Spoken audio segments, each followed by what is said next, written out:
In the meantime, I turn to my phone line and find from NBC Sports Boston my friend Tom Curran. How are you, Tom? I am tremendous, Rich. How are you today? I am doing great, thank you. How to reach out to you to see what your thoughts are. First of all, let's go here.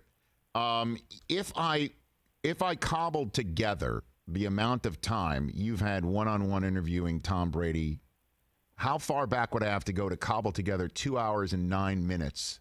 The amount That's of time a good question. the amount of time that Howard Stern got from Tom today. That's a really good question. String it together, one on top of the other. What do you think? Probably 06. Right? I mean, 2 hours and 9 consecutive minutes Brady gave to Howard Stern today.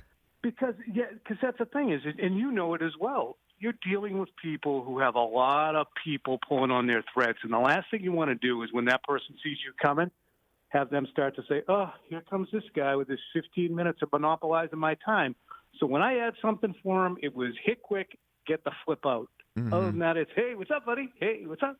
So no way I was getting close to 2 hours over a period of time. He and I hung out, believe it or not, in 2005 at a bar in Boston, unexpectedly for about an hour and 15. So that would probably be the longest tenured continuous babble we had. Was that back in his days where he could slam beers type days? He wasn't doing. He was straight on the water. I think it was his sister Nancy was a bartender at the place. It was called the News, and he and a couple other Patriots were there. It was after a Monday Night Football game, and I had gone there with my brother after a Celtics game in December, and he had said that he'd be there. He was there. So we just hung around, just normal flipping guy. He is wow. That. I mean, the guy really is when it comes down to it. And I mean, kind of got a glimpse of that today, don't you think, Tom? Yeah, and that's the funny thing is, so many people talk about him as, robo-human and, a step-free quarterback. He's not.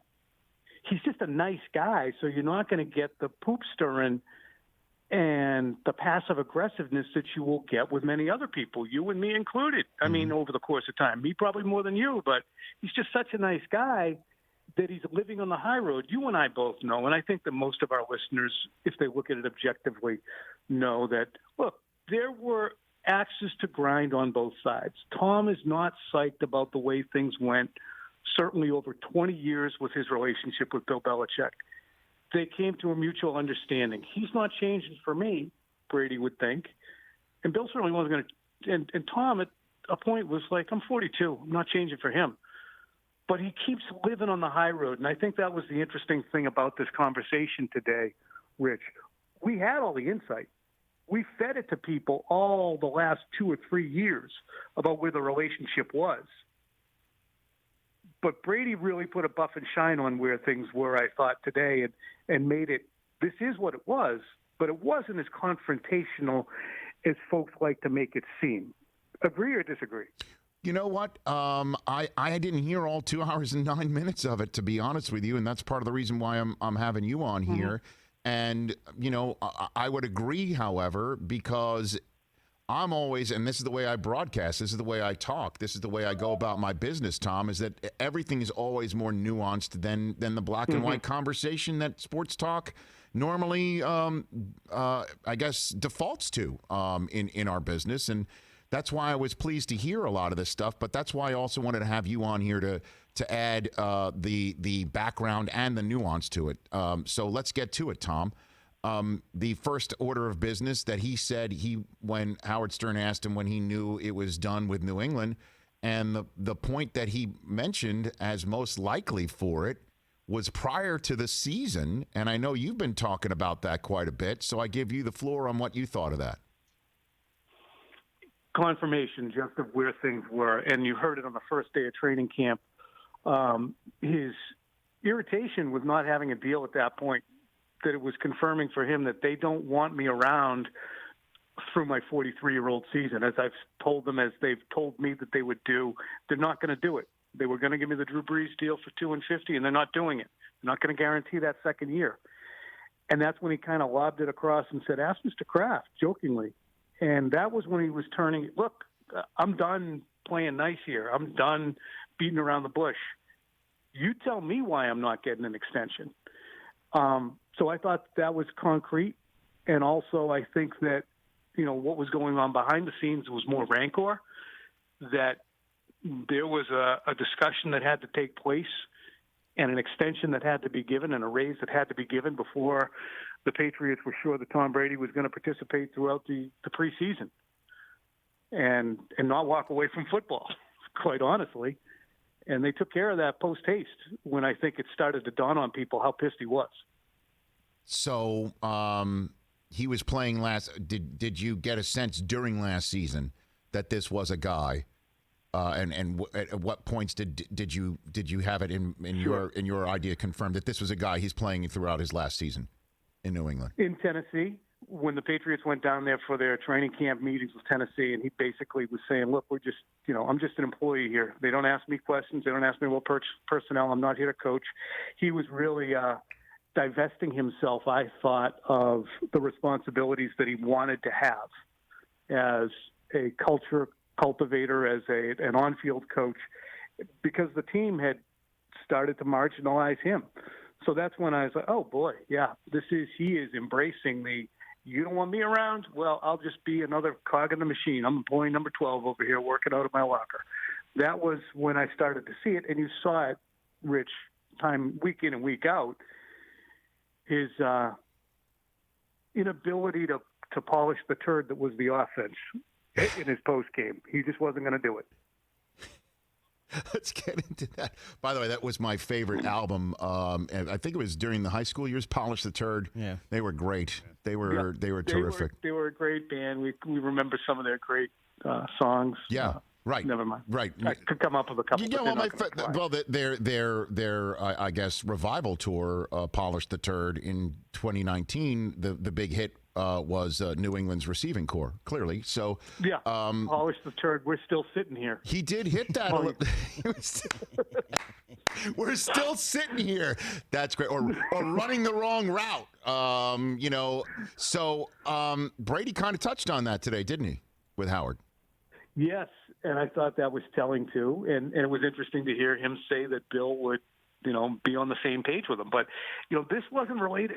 So many people on the timelines up here. I'm watching the timelines of folks that I'm on the beat with, and the fans who are, very involved and very up to date on things. And they're like, "Oh, it's N'Keal Harry." No, it's Joey Galloway. It's you name it over the course of time. It's Chad Jackson. It's N'Keal Harry now.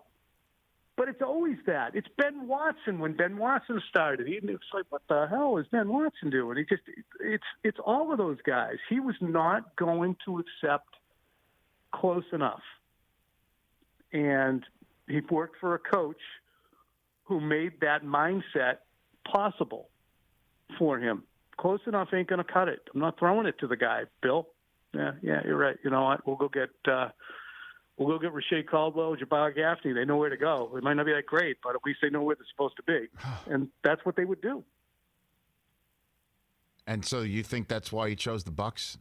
Because there's Godwin, there's Evans. I mean, at least he knows that. That's well, at least, honestly, I think there was a warm embrace, more than the players who he can say, well, maybe I can work with them. Maybe I'm going to have to look at some routes that I want to run at 14 that I run at 17. But at least I know they want me there. At least I know that it's 2 years. It's at least the commitment that they want me there. So if I yell at these guys, I can yell at them without the coaches looking at me and going, "You're a short timer, man. You're only here for this year. We'll do the coaching of N'Keal Harry because you're going to be here for 1/8 of his career, pal. So we'll take care of that." That's not going to happen in Tampa. They will say it's okay for you to yell at these guys and teach them how to do their jobs. Really, that's the essence of it. Tom realized he was a short timer in New England. Wow. And that they took some of his ability to coach, yell at, instruct away. And he wasn't there in the Patriots' defense. He wasn't there in the OTAs and minicamp. Well, he was there for minicamp, but he wasn't there for a lot of the stuff where stuff was put in. So they needed to know who to look to. And they needed to look to Josh. They needed to look to Joe Judge, who was wide receivers coach, and not to Tom Brady, who might only be there for the next 4 months, which is what happened. So let me put a pin in the OTA stuff in a second, because he did hit on that and explained why he wasn't at OTAs, and it was a family I guess, decision or issue, however you want to put it. So are you telling me that the 6-time Super Bowl winner, the guy who took him to, let's get this right, 9, correct?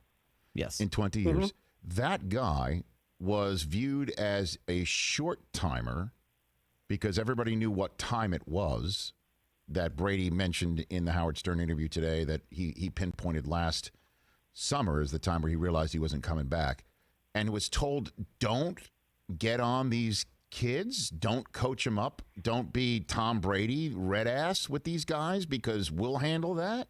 Is that what you're telling me, Tom? Really? Yeah, it was made pretty clear to him that they really didn't need the negativity. Now, was he told don't yell at anyone ever? If he was, he didn't do a good job of that. But I remember clearly during that Tennessee training camp joint session that they had, there was a play, and I think it was Jacoby Myers, might have been Gunner, one of the guys, could have been whoever the kid was who ended up with the Jets, Braxton Berrios. He was lined up on the wrong side. And Brady normally, as we watch in a game, will tell that guy to get to the other side. Instead, it was really telling. He looked at Josh and pointed at the player. And then Brady just stood there with his hands on his hips, and Josh went over, told the kid to get to the other side, and the kid went to the other side. And then the play commenced. And again, I don't blame the Patriots for doing that in some ways as coaches. But that is, you sat there in one of the most telling aspects, I thought, of Tom Brady's relationship with Bill Belichick. You sat at that same table, Rich, and watched Brady talk about the relationship that he had with Bill and that Manning had with his teams. And somewhat enviously, it seemed at times, you know, the control that Peyton had that Brady didn't. And at 42, it was even less so. What'd you make, Tom, of Brady saying the reason why he wasn't at OTAs a couple years ago, and I'm imagining this year as well, is he needed to do more at home, that his wife was essentially saying, hey, you know, the season's long enough that you're now spring with all the kids growing up. It's time for you to take them to school, pick them up, et cetera. Be more present at home. What'd you make of that comment, Tom? I believe that conversation certainly could have taken place as it does in many, many, many people's homes when there needs to be a division of parental duties, and the light dawns on Marblehead. You're like, I need to do more. If you're not, I find it hard to fathom that he couldn't slice off 2 hours of time during the days to get down to Gillette for workouts a few times a week. I think there was more to it than that.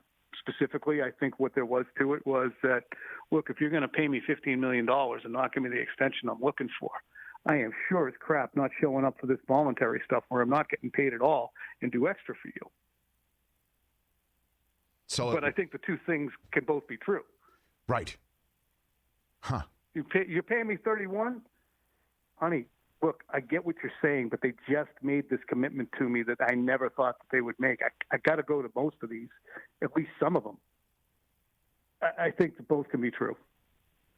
Tom Curran here on the Rich Eisen Show. What else from the interview am I not asking you about that you think was significant or shed light on something that we need to know? Was it the I wouldn't have been successful without Belichick, and I feel the vice versa? I mean, what is that one that leapt out at you? To me, the main one that sticks out to me, and it's something I wrote about in December, I said, look, this can be an amicable divorce. And I wrote at the time, do they even really need to sit down at the table and negotiate? Because this isn't about money or anything. This is about irreconcilable differences. Tom believes he can play at a certain level till he's 43 and deserves to be paid at a certain level, 43, 44, 45. Bill doesn't believe that. And Tom to say, look, that's how Bill felt, and that was his right, and that's what he's supposed to do. And I was at a stage where I was doing things that he didn't expect to see. I think that was the most honest part, and that's why we're even on the phone right now in April talking about Tom Brady, Tampa Bay Buccaneer. is because of those those irreconcilable differences. But I think that they're trying, at least Tom is, really hard to make it an amicable split while still going up. Look, Bill would say, look, why are we doing any interviews? Were you going to take another? Why are we continue to talk about this? It's probably bothering him. But Tom remains on the high road, I think, as he goes through this. But that's the fact of it. Brady wanted to play for the Patriots longer. The Patriots didn't want to pay him to keep playing for them when they weren't sure he was going to keep playing at the same level. That was true after 2017. It was true after 2018, and it was true this offseason. They didn't want to commit. So, Tom Curran, the question is, who's next in that spot? We are, let me do this right, I think 15 days away from the NFL draft going down, right? I mean, I think that's an accurate number. Yeah, it's 2 weeks from Thursday. NFL draft going down. Right now, the quarterback room is Jarrett Stidham and Brian Hoyer. Is that their quarterback room, and who gets added to it? What do you got for me, Tom? Stidham and Hoyer are going to be the mainstays. We'll see if anyone's added to the draft. My feeling is if there is somebody added to the draft, it will probably be a top 12 type player that happened to fall. I don't know if the Patriots are in a position to give away draft resources because they haven't drafted well the last 5 seasons.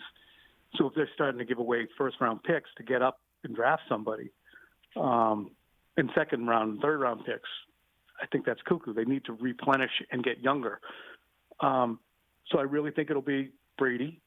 Excuse me, I think it'll be Stidham. Right. And Hoyer are going to be in there, and the opportunity will be there for Stidham. But what's huge is you look back at guys who were quarterbacks in 2010 as rookies going into the 2011 season.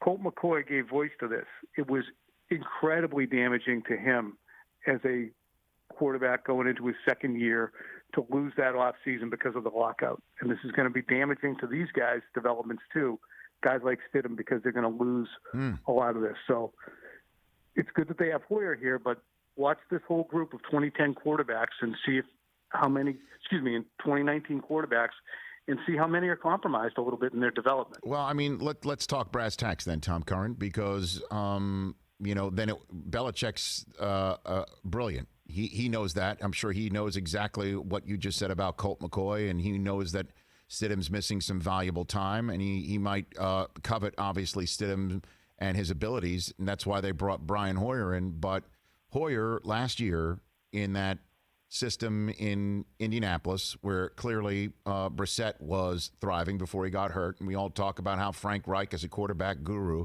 Hoyer looked terrible. There's no other way to put it. The Colts could not score. Their entire season got kneecapped when the knee of Brissett's gave way. So what about a free agent? What about somebody else being brought in? Now, we know there's Jameis out there. We also know what Scott Pioli said, how Cam wouldn't be a fit for Belichick. Charlie Weiss told us when he came on that he thought Dalton would be the best fit for this system. Is any of that, do you think, possible post-draft if the draft does not go the way for the Patriots to add a third here? I was just told during the whole process before Brady left that they didn't believe that their team would be a veteran quarterback, mid-tier, the market for that kind of player. So that could certainly change if they don't get someone in the draft to add in that quarterback room. But you don't have a lot of cap room, and if you're going to if Andy Dalton wants more than $7 million, which is what Mariota's getting, I believe, in Oakland to compete, what's Dalton going to settle for? What's Jameis going to settle for? Are you going to give these guys multi-year deals? They're screwed. I mean, they're up against the cap. Their roster is kind of old. They've done poorly in the last 5 drafts. They got big problems that, fortunately, they have the best coach to ever do it, who can make sure that this isn't a 3, 4, or 5-win team. But they have big problems to address that just bringing in Andy Dalton, who may slow the progress of a Stidham or whoever else you draft, I don't think is a great idea. Yeah, I mean, we had Jalen Hurts on. I asked him if any of his Zoom interviews involved somebody who knew Nick Saban very, very well, and he laughed and said no comment. So, I know they don't have a 2 because that's in Atlanta's possession because of the Mohamed Sanu trade. So what do you think about that as a possibility? Yeah, I mean, trade back 100%, 100% trade back from the 23rd overall pick and get that second round pick and add another pick. And that makes terrific sense. Go ahead, ask the question you just asked me, Chris, before we let Tom go. Yeah, Tom, there's been some rumors about Julian Edelman involved in trade talks. What do you think? I was told no chance in hell. That's what I mean, and I believe that germinated first with an April Fool's prank that was jumped on by our friend Bill Simmons, and he asked Colin Cowherd about it and it passed on down the line. And, with everything rumored about the Patriots, they do so many stunning moves that you have to go, well, I mean, that's what I'm hearing. But apparently it emanated first with an April Fool's prank that it was happening, that it gained some traction from what I was told, quote, not a chance in hell. All right. Well, Tom, look for our call next week. You'll be hearing from us. That's for darn sure. We'll have you back on. All right, guys. Thanks a lot. Take care. You got it. That's Tom See you, Tom. Curran. Hey, you watched all the way to the end. Thanks for that. Watch more right here